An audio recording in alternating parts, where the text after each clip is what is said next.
Entre lo visible y lo invisible, entre el tiempo que se apaga y la eternidad que comienza, hay un lugar sagrado de esperanza, de purificación, de fuego que no condena, sino que limpia. Hoy en Vox Veritatis abrimos las puertas del misterio del purgatorio. Sean todos bienvenidos a Vox Veritatis, la voz de la verdad, donde la fe católica resuena con fuerza, con belleza y con fidelidad a Cristo y a su Iglesia. Un espacio donde buscamos no solo informar, sino transformar. Como nos dice la Sagrada Escritura en 2 de Macabeos 12:46, es pues un pensamiento santo y piadoso orar por los difuntos, para que sean liberados de sus pecados. Una verdad eterna que el mundo moderno ha querido olvidar, pero que hoy rescatamos con la pasión de quienes creen en la comunión de los santos. Y para desarrollar este tema que toca el alma, nos acompaña un invitado muy especial, José Manuel Gutiérrez, católico converso, creador del canal Pater Noster y uno de los referentes digitales del catolicismo en habla hispana. Desde España nos comparte una mirada profunda, bíblica y teológica sobre las ánimas del purgatorio. Y como siempre a mi lado mi hermano de micrófonos, incansable defensor de la verdad y voz fiel de esta misión, Agustín Zabaleta. Vamos a iniciar como se debe con la oración en el nombre del Padre, del Hijo y del Espíritu Santo. Amén. Amén. Ven Espíritu Divino, manda tu luz desde el cielo, Padre amoroso del pobre, don en tus dones espléndido, luz que penetra las almas, fuente del mayor consuelo. Ven dulce huésped del alma, descanso de nuestro esfuerzo, tregua en el duro trabajo, brisa en las horas de fuego, gozo que enjuga las lágrimas y reconfortan los duelos. Entra hasta el fondo del alma, divina luz, y enriquecenos. Mira el vacío del hombre si tú le faltas por dentro. Mira el poder del pecado cuando no envías tu aliento. Riega la tierra en sequía, sana el corazón enfermo, lava las manchas, infunde calor de vida en el hielo. Doma al espíritu indómito, guía al que tuerce el sendero. Reparte tus 7 dones según la fe de tus siervos. Por tu bondad y tu gracia, dale al esfuerzo su mérito. Salva al que busca salvarse y danos tu gozo eterno. Amén. Amén. Quedamos con José Manuel Gutiérrez. Bienvenido. Muchísimas gracias, hermanos, por la invitación a vuestro podcast. Y yo creo que hoy en día pues, es muy importante pues, acercar al fiel católico pues, este misterio de amor, ¿verdad? Que es el purgatorio. Una verdad pues, que está un tanto olvidada dentro de la iglesia. Y si la iglesia pues, guarda silencio, pues el cristiano pues, al final pues, se olvida de estos misterios, ¿verdad? De la fe católica y deja de practicar pues esta piadosa costumbre que es pues llevar sufragios a las ánimas del purgatorio. Excelente, muchísimas gracias, José Manuel. Cuéntanos, ¿qué es el purgatorio?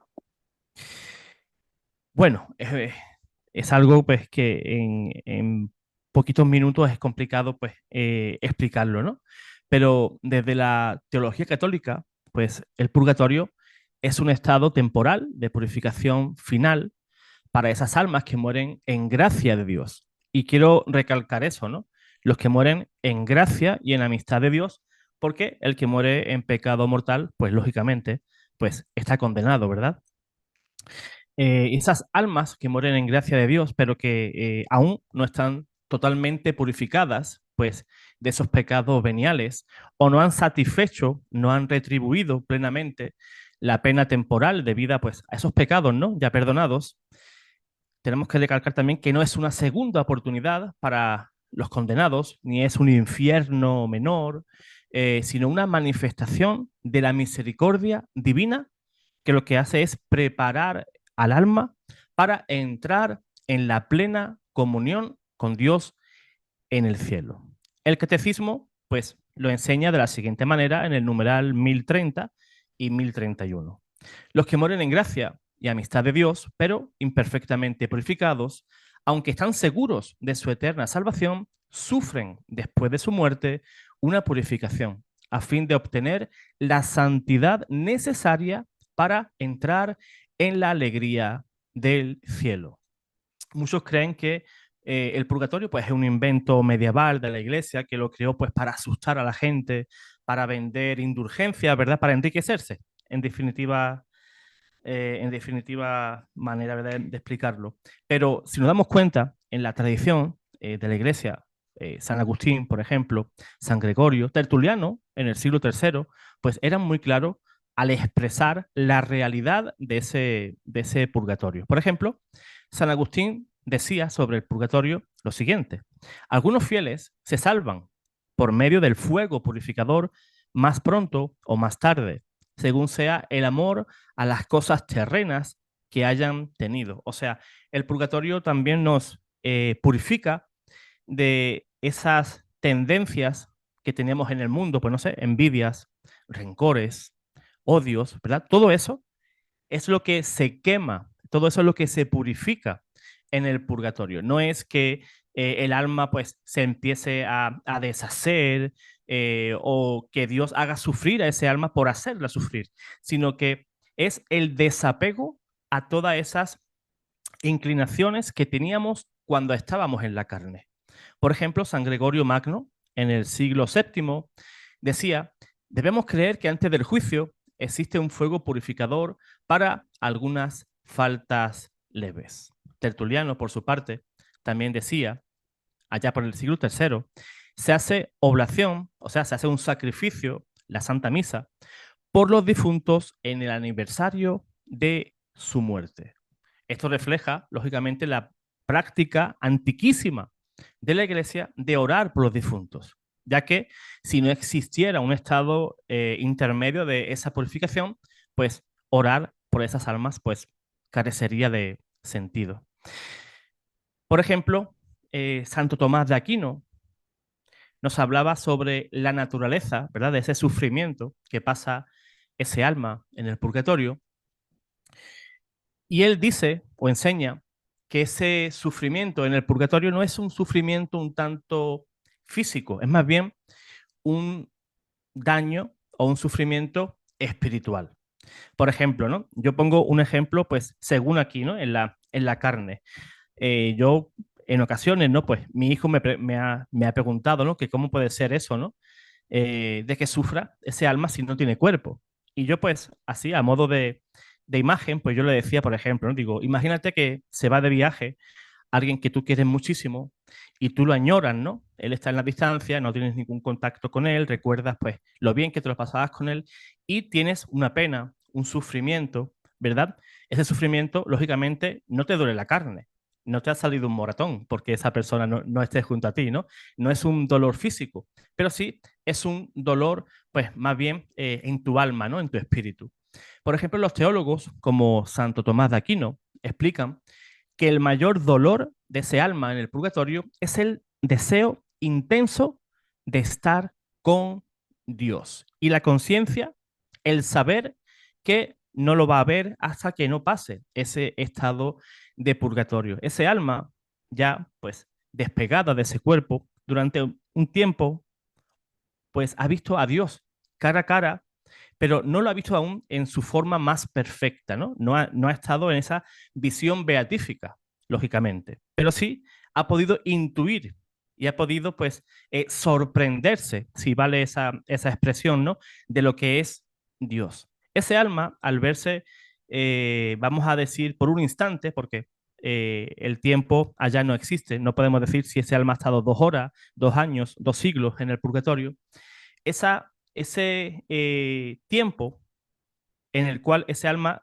se siente despegada de Dios, eso es lo que hace que ese alma sufra, ¿verdad? Ese deseo intenso de haber visto a Dios y por X tiempo, pues tiene que estar separado de él.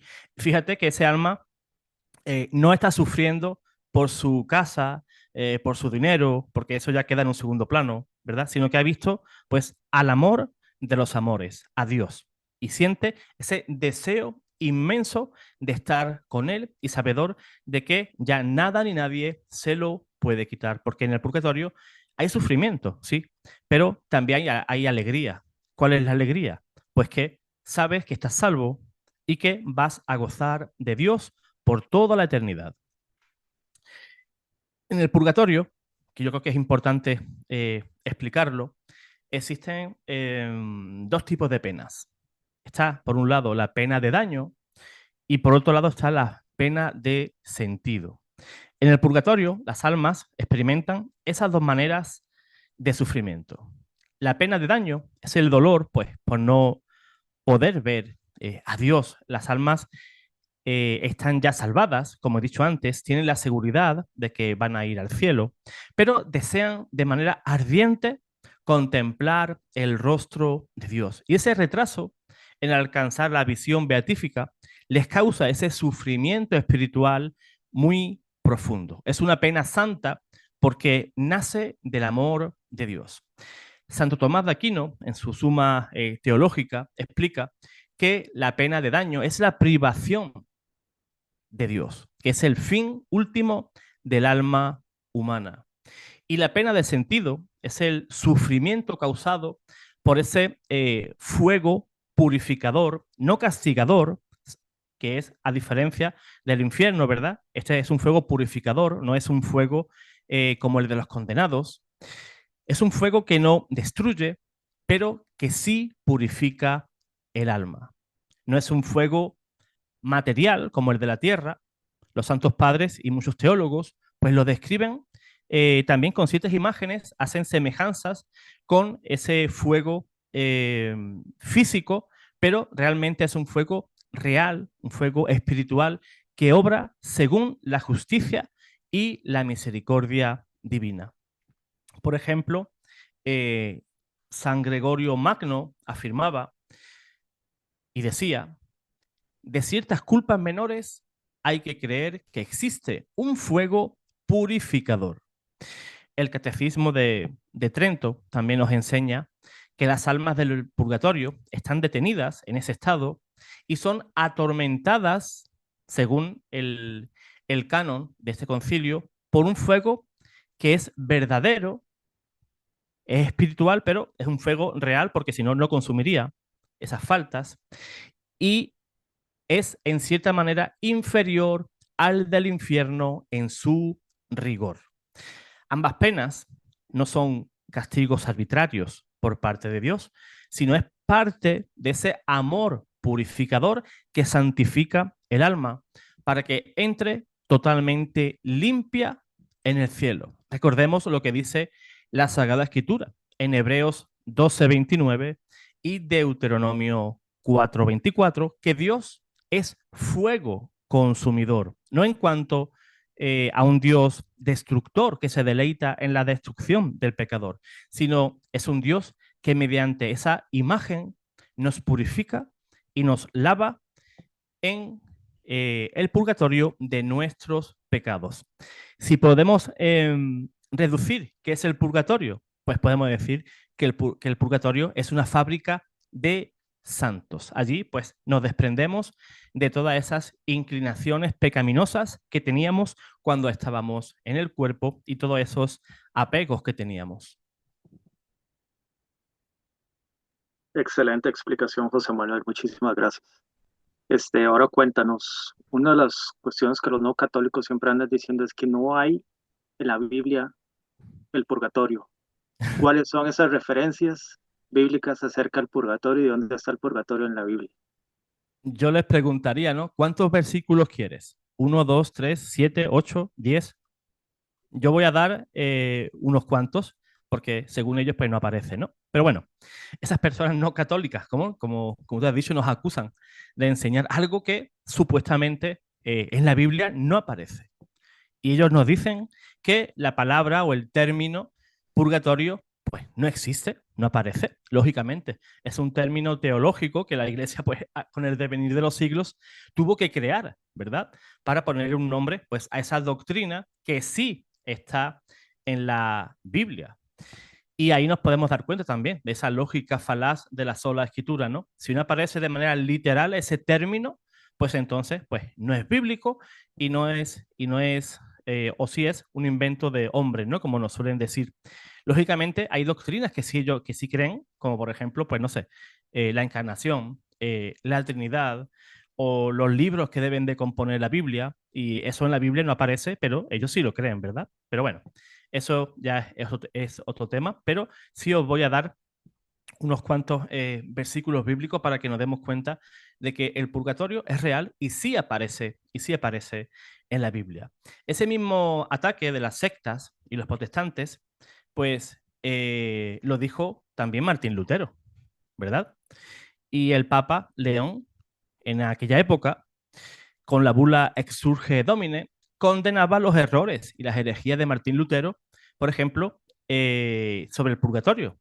El gran heresíaca mantenía que el purgatorio no puede probarse por la Sagrada Escritura y también afirmaba que las almas del purgatorio que estaban en ese estado no estaban seguras de su salvación. O sea, el Papa León X condenó a Martín Lutero por decir que el purgatorio no aparecía en la Biblia. Bueno, vamos a pasar pues a esos versículos que nos piden normalmente nuestros hermanos separados para mostrarles si está o no está el purgatorio en la Biblia. Yo creo que el más conocido pues es 2 de Macabeos, capítulo 12, versículo 46, y dice la palabra de Dios lo siguiente: es pues un pensamiento santo, y piadoso el orar por los difuntos, para que sean liberados de sus pecados. Lógicamente, este es un pasaje clave para entender que ya en aquella época, el libro de Macabeos, que es un libro histórico, los judíos pues sí rezaban por los difuntos. Es más, existe una oración que se llama la oración del sufriente, que se llama Kadish, que es una oración judía y es una oración de los tiempos de Jesús. Es una oración muy, muy, muy, muy antigua para que nos demos cuenta que el purgatorio no es una doctrina, no es una enseñanza que la iglesia se sacó de la manga, ni que tampoco fue el Papa Gregorio, ni que fue Constantino, ni ninguno de ellos, ¿no? Sino que esa creencia es una herencia judía que la iglesia adquiere. ¿Por qué? Porque esos primeros integrantes de la iglesia eran judíos. San Pablo era fariseo. Él pues estuvo aprendiendo a los pies de Gamaliel, ¿no?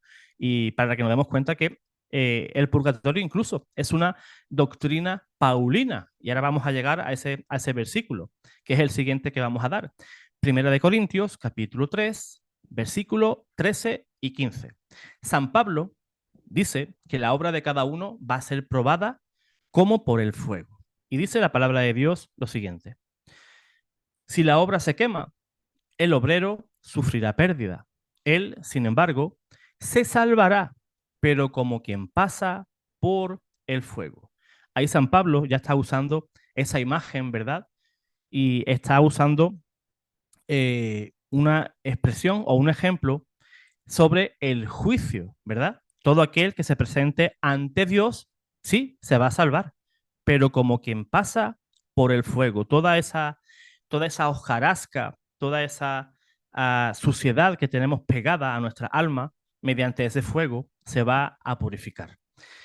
Otro versículo, pues San Mateo capítulo 5, versículos 25 y 26, donde el mismo Jesús nos habla de una cárcel, un juez, un alguacil, y que no vamos a salir de allí hasta que nos paguemos hasta el último cuadrante.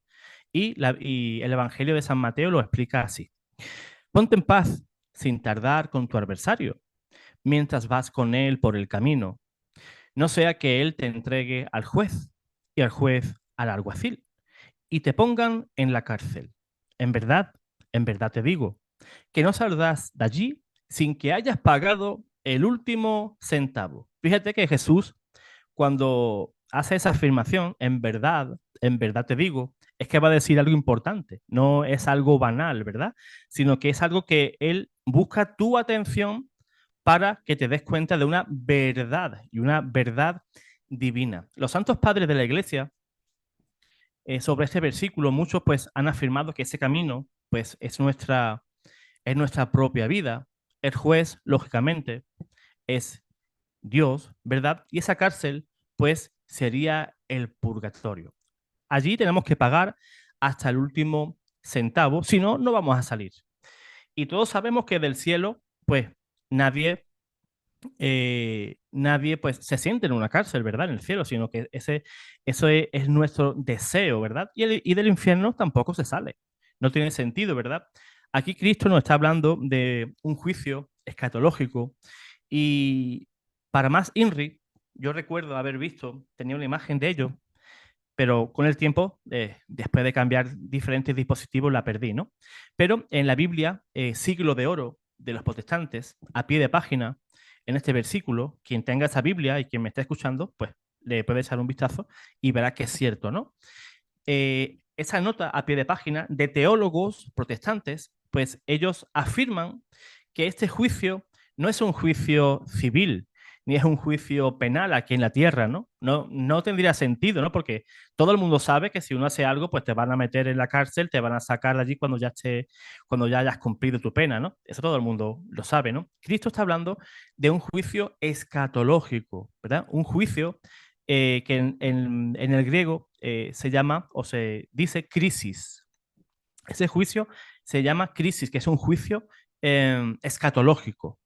Y los teólogos protestantes pues recogen ahí, a pie de página, pues que estos dos versículos se refieren a un juicio pues ante Dios, ¿verdad? O sea, no hay motivos para creer que Jesús te está explicando que cuando hagas algo mal, pues te van a llevar a la cárcel, la policía te va a encerrar y cuando ya pagues pues los años que te toquen, pues ya sales. No tiene sentido, ¿no? Sino que Jesús se reafirma, hace énfasis, ¿verdad? En el versículo 26, algo para que te lo tomes en serio, y es que de allí no vas a salir hasta que hayas pagado el último cuadrante o el último centavo, según la traducción que tengamos. En San Mateo, capítulo 12, versículo 32, Jesús está hablando de la blasfemia, ¿verdad?, contra el Espíritu Santo. Y Jesús afirma que hay pecados que no serán perdonados ni en este mundo ni tampoco en el mundo venidero. Pues lo cual pues sugiere que hay una posibilidad pues de perdón después de la muerte. En el cielo no hace falta que te perdonen nada. En el infierno pues lógicamente tampoco. Ahora si nos vamos al libro de Apocalipsis, que es un ejemplo muy, muy, muy claro. Apocalipsis capítulo 7, versículos 13 y 15. Uno de los ancianos tomó la palabra y me dijo, esos que están vestidos con vestiduras blancas, ¿quiénes son? ¿Y de dónde han venido? Yo le respondí, Señor mío, tú lo sabrás. Me respondió, esos son los que vienen de la gran tribulación, que han lavado sus vestiduras y las han blanqueado con la sangre del Cordero. Por eso están delante del trono de Dios, dándole culto día y noche en su santuario. Y el que está sentado en el trono extenderá su tienda sobre ellos. Podemos ver que se preguntan algo, ¿verdad? Esto es una visión del cielo y en la lejanía ven almas que se van acercando y preguntan, ¿quiénes son aquellos con túnicas blancas, ¿verdad? Resplandecientes. ¿Y de dónde han venido? Y ellos afirman, estos son los que han lavado sus vestiduras y las han blanqueado con la sangre del Cordero. Pues justamente el purgatorio es eso, es la sangre del Cordero la que lava, la que purifica ese alma, ¿verdad?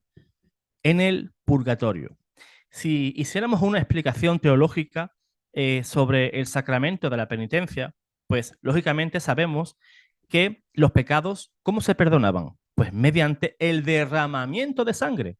Pues justamente en el purgatorio, pues que estamos con esos reatos de pecado, es esa misma sangre la que nos lava, la que nos purifica de todas esas inclinaciones, de todos esos pecados que no hemos podido reparar, que no hemos podido retribuir en vida, pues nos toca hacerlo pues después de muerto, ¿verdad? Y es esa sangre de Cristo la que nos purifica.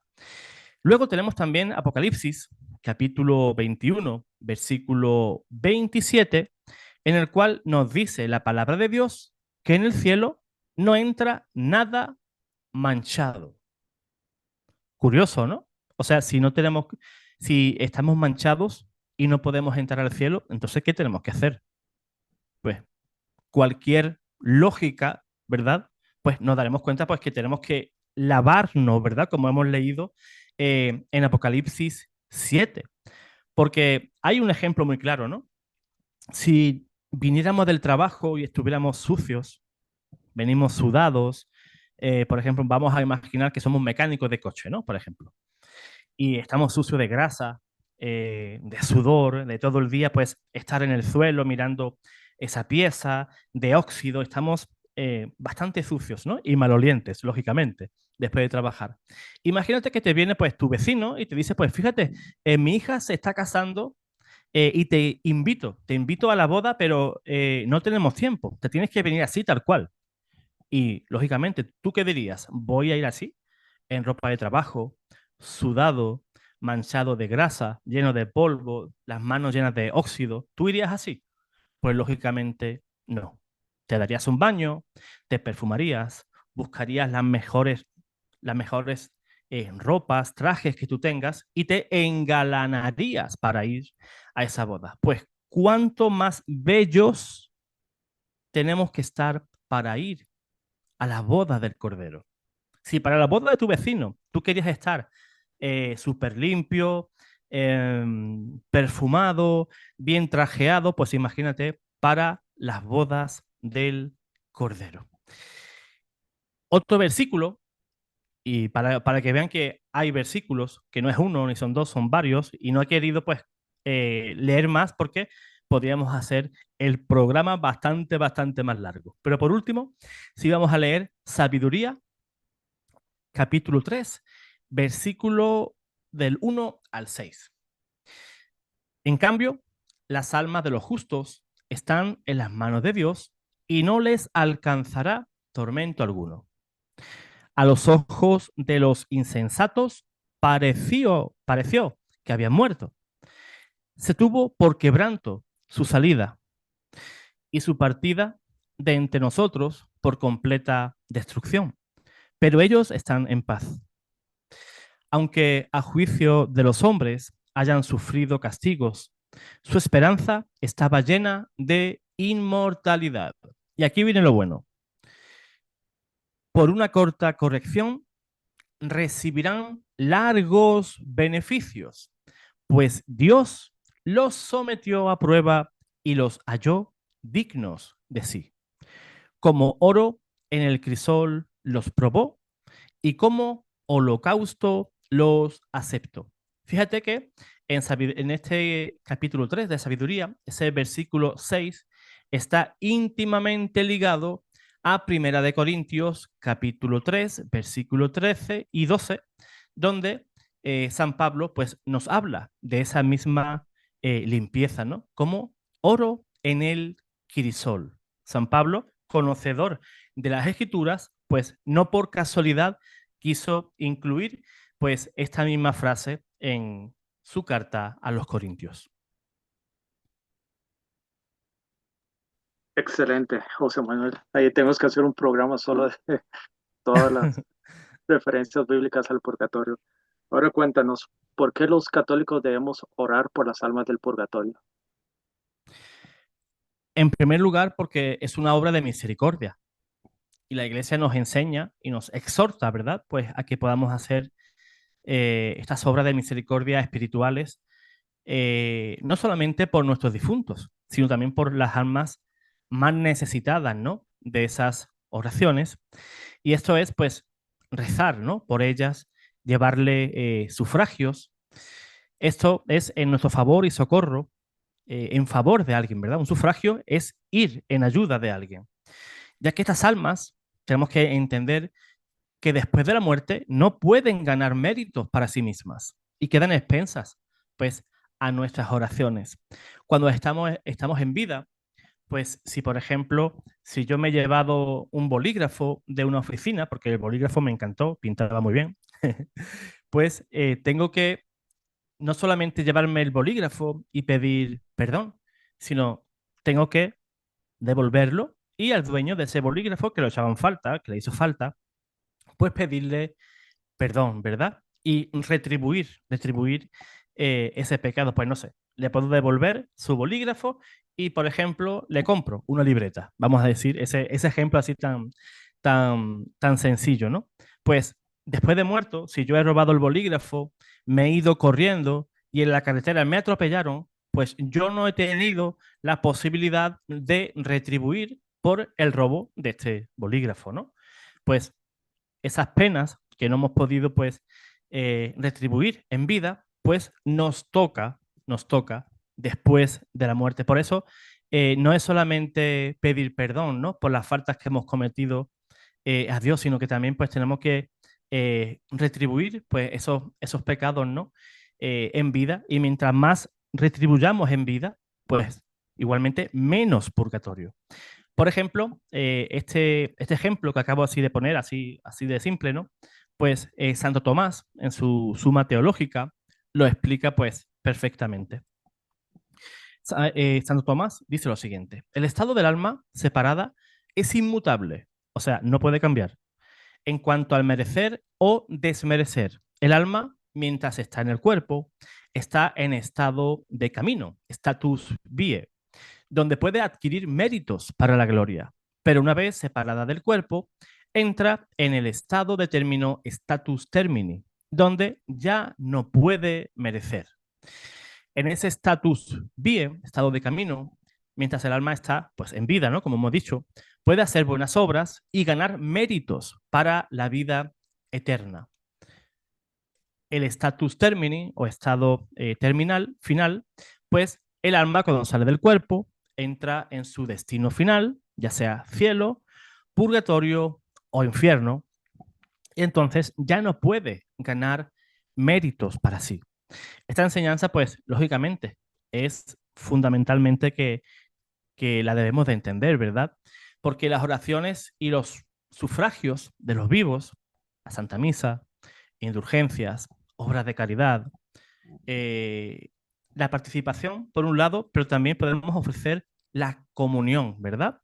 De ir a comulgar y ofrecer esa comunión, pues, por un alma en particular.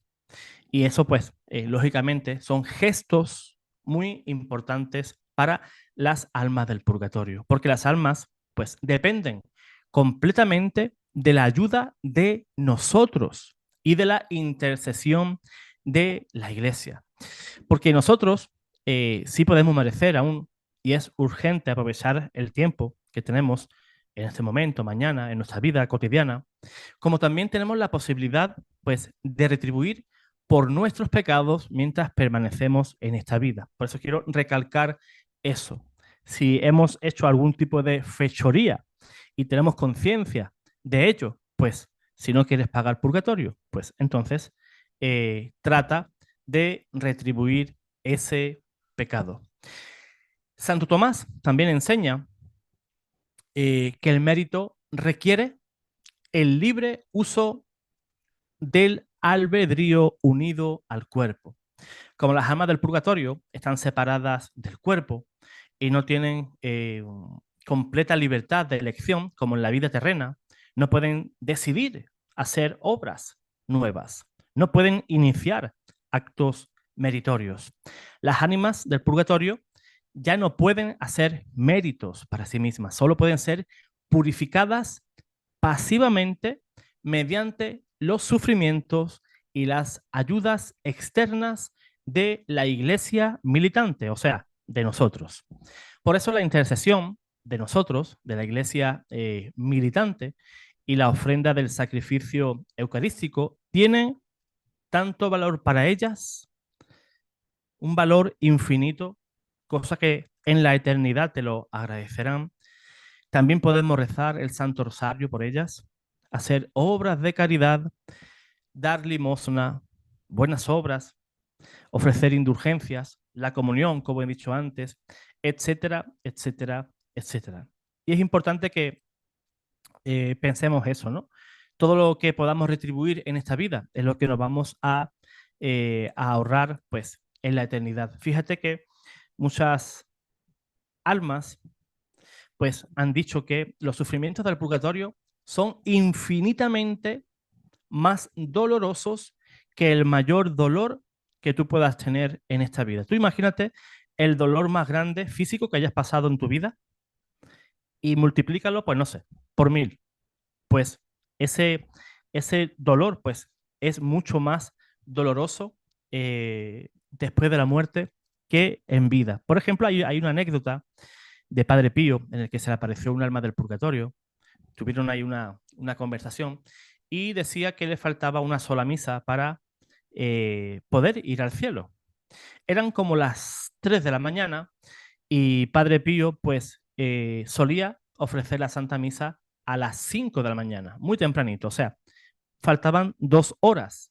Pues bien, ese alma, al pensar que tenía que sufrir aún 2 horas de nuestro tiempo, pues se fue apesadumbrada y prácticamente casi llorando porque le quedaban 2 horas de purgatorio. Imagínate, si ese alma sufría por 2 horas, pues imagínate si somos condenados pues a mucho más tiempo.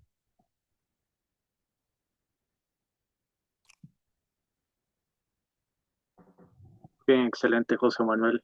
Pero cuéntanos, ¿esas almas del purgatorio no pueden ganar méritos y orar por ellas mismas, pero ellas pueden interceder por nosotros? Ahí hay eh, un poco de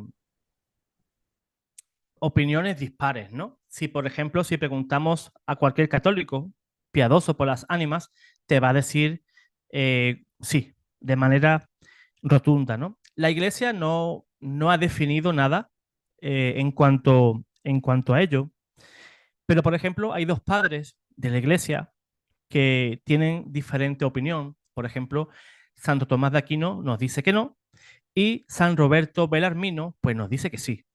O sea, esperemos que un día la Iglesia pues ponga un poquito de orden en eso, ¿no?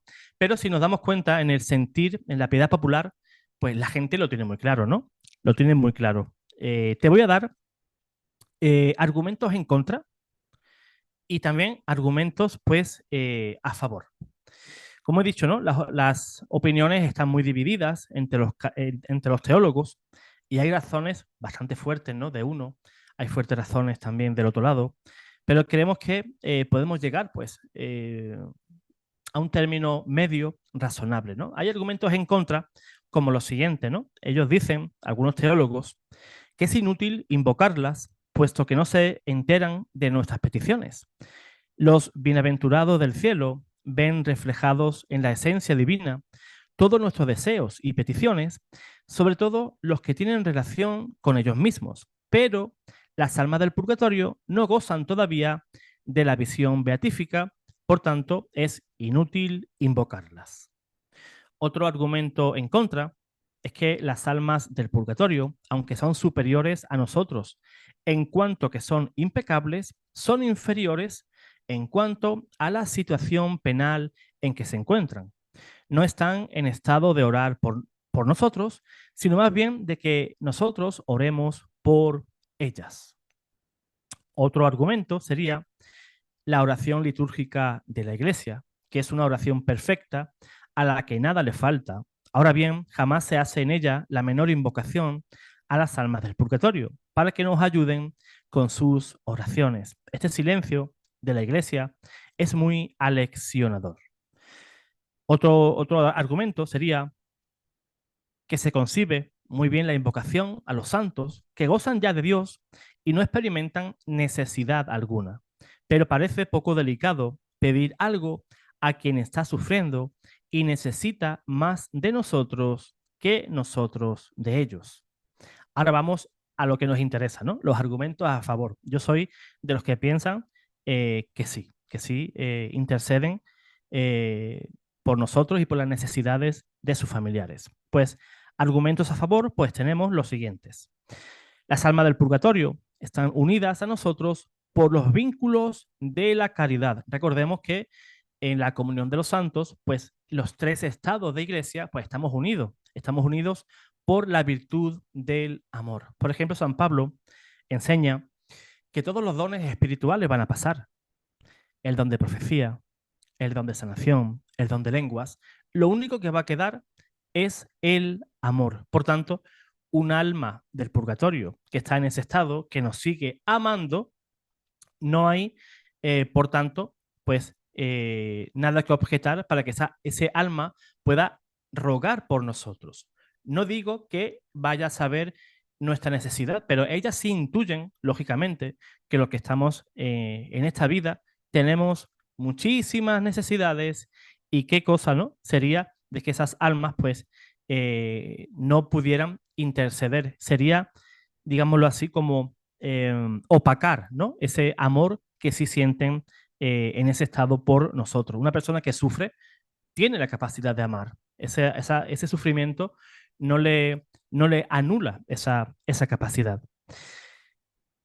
Sigue diciendo este argumento a favor que la caridad, como enseña Santo Tomás, es una amistad que supone el intercambio de los propios bienes. Luego, si nosotros le ofrecemos nuestras oraciones en justa reciprocidad caritativa, nos ayudarán ellas con las suyas. No olvidemos que conservan el recuerdo y el amor de los seres queridos y se abrazan, además, con una caridad universal. No importa que no conozcan nuestras peticiones, como he dicho antes, saben muy bien que estamos llenos de necesidades y pueden pedir al Señor que nos ayude, aunque ignoren concretamente en qué.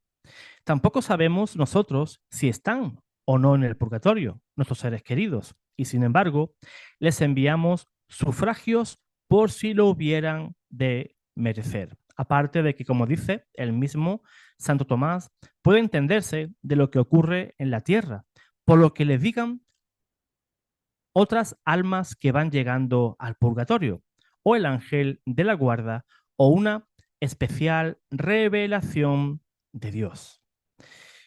La solución más probable a esto, como se ve, pues los argumentos pues, son fuertes por un lado y también por el otro, teniendo en cuenta pues, la parte de razón que tengan ambas opiniones y la práctica casi universal de los fieles de invocar en sus necesidades a las almas del purgatorio, nos parece que puede concluirse razonablemente lo siguiente.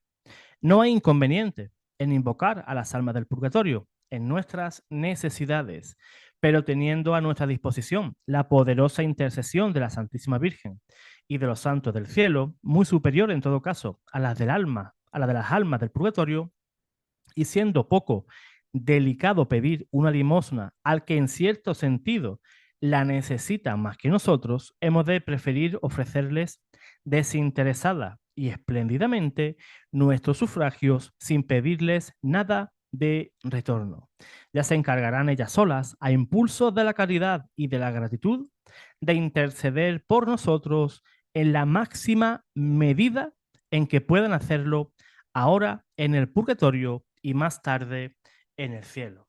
Por ejemplo, en la oración de los 100 requiems, pues en esa oración, pues el devoto pues le pide a ese alma, recen por nosotros que nosotros rezaremos por ustedes, ¿no? Ahí vemos ese intercambio, ¿verdad?, de amor que se ofrece en esa preciosa oración carmelita que es los 100 requiems. Y por tanto esa iglesia pues tiene la licencia de la iglesia pues nunca ha dicho que eso no sea así y por tanto si la iglesia no ha definido nada pues no hay nada que nos sea obstáculo para pedirles pues su intercesión. Además podría contar un montón de historias en las cuales pues esas almas pues sí interceden por nosotros. Excelente, José Manuel. Ahora, cuéntanos una de las tantas razones por las cuales los católicos nos hemos olvidado de esas almas benditas del purgatorio. Una pregunta pues bastante compleja, ¿no?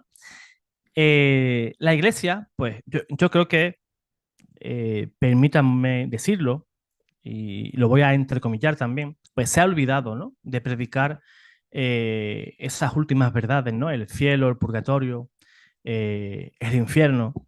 Y os voy a poner un ejemplo que me ocurrió a mí hace 2 años, pues en la misa funeral de un tío mío, a cuerpo presente, ¿no? Estaba la parroquia abarrotada, gente hasta afuera, no cabía un alfiler. Pues bien, ese sacerdote, con mi tío, pues allí presente, tuvo una oportunidad preciosa, una oportunidad que perdió, de hablarle a toda esa gente sobre lo que estamos hablando aquí, ¿no? La necesidad de oración, la existencia de un cielo, la existencia de un purgatorio, la existencia de un infierno, la existencia de un alma inmortal, ¿verdad? Y las necesidades que tiene ese alma. Pues no, ese sacerdote pues comenzó a contar de cuando él era joven, que trabajaba de carpintero en no sé qué cosa, y estuvo hablando de él. Y yo pues me quedé con la cara a cuadros. Me quedé pues un poco, eh, no enfadado, pero sí decepcionado, ¿no? Porque yo veía tal cantidad de gente y ese señor hablaba de él, no hablaba de mi tío, no hablaba sobre la necesidad, ¿no? de orar por ese alma, de la existencia de esos tres estados, ¿no? Cielo, infierno y purgatorio. Y yo vi aquello eh, con mucha tristeza. No le quise decir nada al sacerdote porque tampoco era el momento para acercarme y decirle nada, ¿no? Él es sacerdote y él sabrá lo que hace, ¿no? Pero me quedé muy, muy decepcionado. Y al ver aquello, digo, pues esto es solamente un ejemplo de lo que pasa en todas nuestras parroquias. Bueno, en todas. Yo conozco sacerdotes que por predicar del infierno, del cielo y del purgatorio tienen problemas con los feligreses, incluso luego van incluso al obispo, ¿no? Porque ese sacerdote, pues como está bien apegado a la doctrina católica, pues parece que molesta, ¿no? Estamos en un mundo en el cual pues no queremos ver que el hombre, pues si algo tiene seguro es la muerte, ¿verdad? Yo no sé si más tarde voy a ir a pasear a mi perrito, porque no lo sé, no es seguro, pero sí es seguro de que yo un día voy a morir y voy a dar cuentas a Dios. Vamos a ver también la otra parte, ¿no? Ya le hemos echado la culpa a la iglesia. Ahora vamos a echarle la culpa también al católico, ¿no? Porque también, pues, somos culpables de ello, ¿no? El católico se ha olvidado de estudiar su fe. Yo, por ejemplo, siempre pongo esta idea, ¿no? Como ejemplo. Cuando un católico, por ejemplo, va a viajar, pues no sé, a París, un viaje que ha planeado pues, por mucho tiempo. ¿Y qué hace una persona que tenga un poco de sentido común? Pues si yo voy a viajar a París, pues yo me metería en una página de internet y vería pues a ver en qué restaurante se puede comer bien y a buen precio, qué lugares o qué rincones de París son los más bonitos para ir a visitarlos. También puedo ver qué palabras puedo usar para poder moverme por un país que desconozco el idioma. Pero si eso lo extrapolamos a lo que es nuestra vida espiritual, yo sé, como he dicho, que tenemos algo seguro, que es la muerte. Yo el infierno no quiero ni pensarlo ni para mí ni para nadie, ¿verdad? El purgatorio ya me conformaría, ¿verdad? El objetivo es el cielo, pero ya me daría con muchísima alegría por pasar por el purgatorio, ¿no? Por tanto, si yo sé que mi muerte es segura y que tengo esas opciones, puedo pensar en el infierno, sí, pero ¿cómo evitarlo? Puedo pensar en el purgatorio.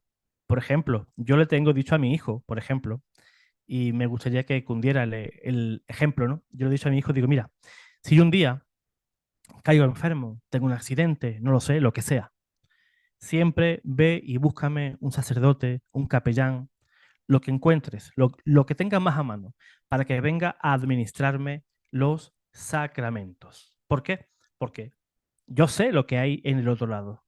Y si yo ya desde esta vida, en esta vida estoy entrenando, me estoy haciendo, digamos, un plan de viaje, podemos decirlo, ¿no? Como ese ejemplo que os he puesto, ¿no? Pues yo quiero ir delante del divino juez, que es nuestro Señor Jesús, pues con el trabajo bien hecho. No me quiero dar el viaje a lo loco, ¿no? Sin saber si me voy a dar de bruces con algo que no me espero. Es más, yo soy una persona que me gusta, que no me gustan las sorpresas. Me gusta, como he dicho, ¿no? Si voy a un viaje, a mí me gusta tener todo bien calculado. ¿Dónde voy? ¿Con quién voy? ¿Cuánto dinero llevo? ¿Cuánto dinero no llevo? ¿Dónde se come bien? ¿Dónde se come mal? ¿Qué lugar puedo visitar? ¿Cuáles lugares no puedo visitar? Pues lo mismo con el cielo, el purgatorio y el infierno. Tenemos que estudiar esos tres estados, ¿verdad? Porque finalmente un buen día nos va a tocar estar ahí.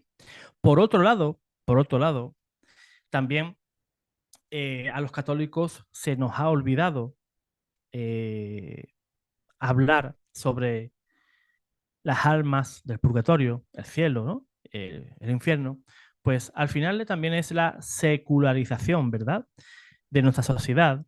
También el protestantismo ha ayudado bastante, han hecho mella en nuestra idea, en nuestra fe, ¿verdad? Pensamos que, por ejemplo, si nuestro abuelito, nuestra abuelita, pues murió, pues como la queríamos tanto y era tan buena y la teníamos pues en un altar casi, pues al morir pues ya está delante de la presencia de Dios. Y eso no lo sabemos, no lo sabemos. A veces decimos, ¿no? Cuando alguien muere, por ejemplo, de una larga enfermedad, ¿y qué dicen muchos? Ya está descansando. Quizás no, estaría descansando si, ya está, si está en el cielo, ¿no? Pero ¿y si no está en el cielo? ¿Y si está en el purgatorio y nos está pidiendo que le llevemos sufragios? Como no lo sé, pues mi obligación como cristiano, pues es llevarle, pues, esos sufragios, ¿no? Ir en ayuda de ese alma que se encuentra en ese estado de purgatorio. Y siempre tendemos, ¿no?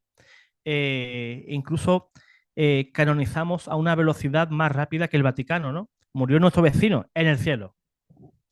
Nuestro abuelito en el cielo. ¿Ves? Y estamos canonizando pues a todo el mundo que sabemos que acaba de fallecer, ¿no? Y eso no es doctrina cristiana, ¿no? Para ir al cielo se necesita más que ser buena persona. Excelente, muy bien explicado, José Manuel. Ahora cuéntanos, a nivel personal o a nivel de los invitados de tu canal, ¿cuál han sido algunos de esos testimonios, experiencias que más te ha impactado acerca de las almas del purgatorio? Hay un montón de experiencias, ¿no? Eh, Te voy a contar una y una. Te voy a contar una y una. Una de mi canal y otra personal. Hay una historia que nos contó nuestro hermano David Raúl de México y lo que le sucedió es que él estaba caminando, ¿no? Por algún lugar y vio a un vecino suyo, al señor Don Rafael. Y él se acercó porque ese señor le debía un dinero a su madre. Y él se acercó a él y le dijo, hola, don Rafael. Pues mire, ya que acabo de verlo, pues quiero aprovechar para recordarle que por favor que le devuelva ese dinero que le prestó mi madre. Y le dice don Rafael, con cara triste, con cara bastante apesadumbrado, dice, dile a tu madre que no le voy a devolver ese dinero. Y dice, pero Rafael, así me contesta usted con todo lo que yo le aprecio. Mi madre pues le dejó ese dinero para ayudarle en ese determinado momento y ahora usted nos paga así. Nos dice que no nos paga ese dinero. No, no, dile a tu madre que no le voy a devolver ese dinero. Pues bien, este hombre pues se fue para su casa y cuando llegó a casa pues vio a su padre y a su madre que se estaban vistiendo muy elegantemente, ¿no? Se estaban preparando para salir. Y entra David bastante enfadado, ¿no? Mamá, ¿sabe a quién me encontré? Me he encontrado con don Rafael y le he dicho que te tiene que devolver el dinero que tú le diste. Porque tú se lo diste en un momento que él estaba mal y él tiene la obligación de devolverte ese dinero. Y le dice la madre, dice, David, hijo mío, ¿tú sabes a dónde vamos? Dice, no, ¿a dónde vais? Dice, vamos al funeral de don Rafael que falleció hace 2 días. Ese señor que él vio era el alma de ese señor, don Rafael, que le estaba diciendo que, lógicamente, estando en el purgatorio, pues no le iba a devolver ese dinero, ¿no? Y quizás ese hombre, pues, estaría en el purgatorio por diferentes pecados, ¿no? Pero seguramente también estaría retribuyendo por ese dinero que, que él no ha devuelto. Y ahora os voy a contar una experiencia propia mía que me pasó hace casi para un año justo, ¿eh? Pues el año pasado pues logremos pues comprarnos pues un piso, ¿no? Y yo pues, sinceramente, años atrás pues lo he pasado bastante mal, ¿no? Con temas de alquileres, perdía el trabajo, no tenía dinero para pagar el alquiler, hasta que encontré un buen trabajo y pude pues hipotecar un piso y meterme en ese piso, ¿no? Mi abuela materna, que falleció en agosto del año 2010, pues ella para mí era mi abuela, era mi amiga, era mi confidente, mi madre, todo, ¿no? Todo. Ella, si yo tenía un problema, yo siempre acudía a mi abuela. Abuela, mira, me pasa esto, abuela, mira, me pasa lo otro, ¿no? Y curiosamente, yo alquilé una furgoneta para, lógicamente, para hacer la mudanza, ¿no? Muebles, ropa, todos nuestros enseres, ¿no? Y yo ya esa misma tarde tenía ya la furgoneta todo cargada para al día siguiente, por la mañana temprano, pues coger la furgoneta y hacer efectivamente esa mudanza. Pero esa noche yo me fui a dormir y yo en el sueño, yo vi a mi abuela y mi abuela me dijo, que te vaya muy bien. Y yo entiendo que esa información, pues lógicamente, mi abuela la sabría, pues, por, porque Dios lo quiso así, ¿no? Mi abuela sabía lo que yo sufría, pues, para pagar un alquiler, ¿no? Para poder llevar todos los meses, pues, un sueldo a mi casa, ¿no? Y en sueños, pues, mi abuela, pues, me dijo que me vaya todo muy bien, ¿no? Y si me permitís, os puedo contar otra menos agradable. Y es que en esa habitación, en la habitación donde yo vivía, en ese alquiler, antes de mudarme a esta nueva casa, pues había especialmente una habitación en el cual mi hijo sufrió ahí unas cosas que ahora os voy a explicar y a mí también me pasó. Pues mi hijo, pues en esa habitación, pues escuchaba como alguien que respiraba de una manera pesada, ¿no? Pero que lo hacía pues muy cercano a él, ¿no? Como para molestar o para decir, estoy aquí, ¿no? Para hacerse notar. Incluso mi hijo pues durmiendo, había momentos en que escuchaba como un fuerte golpe en el armario, un golpe seco. Y él se despertaba y lógicamente estás dormido, escuchas ese golpe y te asustan, ¿no? Pero es que en una ocasión, de parte de madrugada, pasó eso y nuestro perro, pues fue para la habitación, fue incapaz de traspasar el umbral de la puerta y ladraba de manera desesperada. Y ladraba y como que reculaba hacia atrás. Ladraba y de nuevo reculaba hacia atrás. Luego, en esa habitación, pues alguna que otra tarde, pues yo dormía en esa misma habitación y yo doy fe de estar yo dormido y en un momento dado, en el cabecero de la cama, pues despertarme, pues justamente con ese mismo golpe. Imagínate que estás durmiendo plácidamente y en el mismo cabecero alguien te da un fuerte golpe en el cabecero y lógicamente pues tú te despiertas, ¿no? No pase miedo. Si eso me pasa hace 10 años atrás, pues quizás pues hubiera pasado más miedo, ¿no? Pero ya pues hoy en día pues el miedo pues es menos porque tú ya conoces algo más sobre el tema, ¿no? Tú tienes miedo de algo que desconoces, ¿no? Pero cuando es algo que tú conoces, pues lógicamente tienes miedo, pero menos, ¿no? Entiendes esas realidades espirituales, ¿no? Ya nos fuimos de esa casa y lógicamente, pues hemos dejado atrás, pues, todas esas cosas, ¿no? No sé si el nuevo inquilino, pues, sufrirá también esos percánceres, ¿no? Pero qué duda cabe que yo sí he rezado por ese alma que esté allí, ¿verdad? Y que nos esté pidiendo algún tipo de oración, de sufragio, porque como he dicho al comienzo, ¿no? Es una obra de misericordia espiritual que la Iglesia pues nos exhorta a hacerlo. Excelente. Muchísimas gracias por compartir esas experiencias de tu programa y personales. Te agradecemos mucho, José Manuel, por este hermoso programa que nos has abierto el corazón y el alma a no olvidarnos de las almas del purgatorio y orar por ellas. todos los días por nuestros familiares, amigos, seres queridos, personas que pasaron tal vez algún momento por nuestra vida y las recordamos. Así es. Hermano Ricardo, Muy bueno el tema, la verdad, muy edificante, ¿verdad? Y muy profundo a la vez también. Tema que realmente nos pone a pensar muchas cosas a todos. Y de verdad, muchísimas gracias. Y a ver si nos puede ayudar con la oracioncita final.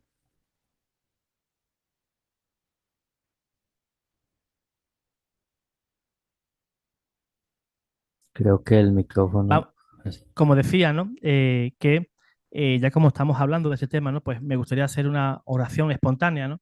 Pues por esas benditas almas, ¿no? Que tanto necesitan esa oración.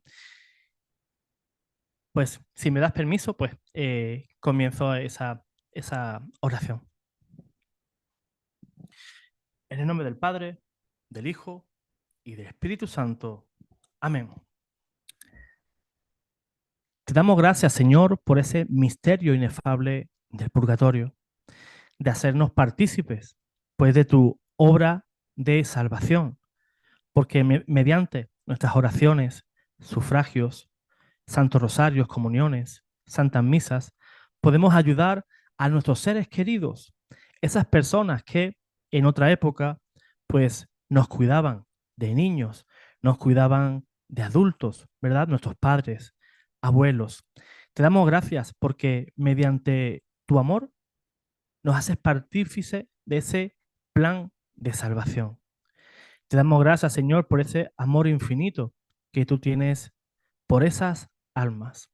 Te damos las gracias, Señor, también por la intercesión de tu Madre Santísima, la Virgen María, que en diferentes advocaciones, pues visita también esas benditas almas del purgatorio, almas sedientas de oración, sedientas de sufragios, unas almas que no se olvidan de nosotros y que nosotros a veces por desagradecidos nos olvidamos de ellas pensando en que ya están en la gloria del cielo. Nos olvidamos, Señor, de tu justicia. Pensamos que eres misericordia, claro que sí, pero como tú le dijiste a Santa Faustina Kowalska, que tu misericordia no lo quiere, pero tu justicia sí lo exige, ¿verdad? Tu justicia, porque las bienaventuranzas del cielo no son cualquier cosa, Señor. Te pedimos perdón por esas personas alejadas de tu iglesia que en base a mentiras perjudican esa obra de redención que tú iniciaste y que tú quisiste que nosotros estuviéramos asociados a ella. Por Jesucristo nuestro Señor. Amén. Amén. Y bueno, hoy hemos descendido al silencio de ese lugar misterioso donde las almas se purifican con amor, donde cada lágrima es una súplica y donde cada Ave María que rezamos se convierte en una llama de esperanza. No olvides esto, el purgatorio no es un castigo, es un acto de misericordia divina, una sala de espera para los que murieron en la amistad de Dios, pero aún necesitan ser purificados por su amor. Y tú puedes ser instrumento de liberación, con cada misa ofrecida, con cada rosario, con cada sacrificio escondido, puedes acelerar el paso de un alma hacia el cielo. ¿Te imaginas la alegría de ser recibido un día por un alma que te diga, gracias, tú oraste por mí, y por ti hoy estoy en la gloria eterna? Vox Veritatis no es solo un programa, es un eco de eternidad. Hasta la próxima emisión, donde la verdad no solo se escucha, se vive. Nos vemos.